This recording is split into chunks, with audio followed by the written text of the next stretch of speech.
Hello दोस्तों, नमस्कार। आज का टॉपिक है कि who is more powerful, British और इंडियन प्राइम मिनिस्टर।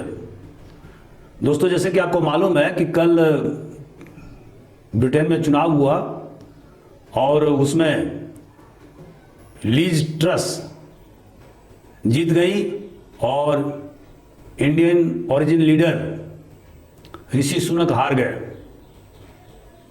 उन्हें लगभग 60,000 वोट मिला, जबकि लीज ट्रस जो बोरिस जॉनसन के कैबिनेट में फॉरेन सेक्रेटरी थी, उन्हें 80,000 से ज़्यादा वोट मिले।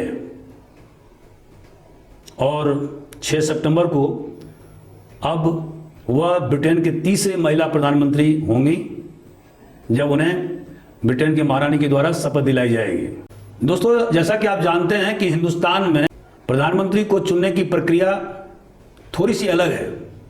हालांकि दोनों देशों में पार्लियामेंट्री सिस्टम ऑफ गवर्नमेंट है।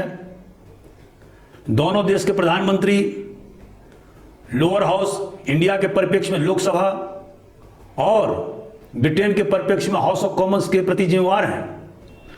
और जब तक उन्हें निचले सदन का विश्वास मत हासिल होता है, तब तक वह अपने पद पर बने रह सकते हैं और उनकी सरकार अपने पद पर बनी रह सकती है। लेकिन जहां तक चुनाव का प्रश्न है, तो हिंदुस्तान में जब कोई पार्टी मेजॉरिटी में आती है जनरल इलेक्शन के बाद में, तो उस पार्लियामेंट्री पार्टी के सदस्य, जिसमें कि लोकसभा और राज्यसभा दोनों के मेंबर होते हैं, उनके द्वारा अपने लीडर का चुनाव किया जाता है।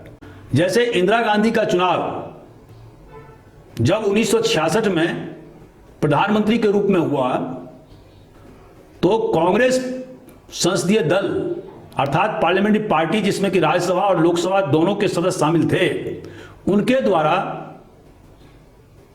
सेंट्रल हॉल में वोट किया गया और इंदिरा गांधी को 350 से ज्यादा एमपीज का समर्थन हासिल हुआ, जबकि उनके प्रतिद्वंदी मोरारजी देसाई को 150 के लगभग एमपीज का समर्थन मिला।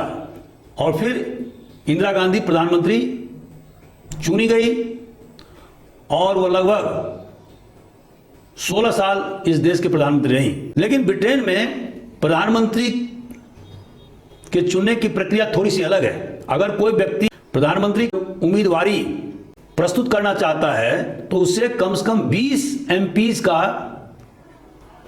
समर्थन हासिल होना चाहिए।